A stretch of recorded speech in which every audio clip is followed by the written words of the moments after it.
কথা ধারাবাহিকের নতুন পর্বে দেখা যায় যে জগত প্রমোদপুর এসে একটা গ্রামের হাটে এসেছে কথা এ বিষয়ে। আর এখানে এসে মুকুট চুরির বিষয়ে অনেক কিছু খোঁজ জেনে গেছে কথাও এবি।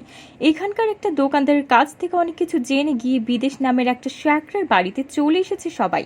এদিকে এদের সবাইকে ফলো করে জগত প্রমোদপুরে চলে এসেছে প্রান্তিক। আর প্রান্তিক তার একজন চালাকে গোয়েন্দাগিরি করতে পাঠিয়েছে।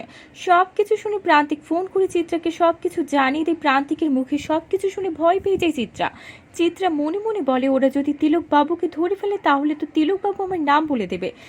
তারপর সবকিছু জেনে শুনে কথা হইবি সেখানে পুরোহিত মশাই যে প্রতিদিন আশ্রম থেকে মাঝে মধ্যে বেরিয়ে যায়, সেই তিলক বাবুকে সন্দেহ করে চলে আসে তার কাছে।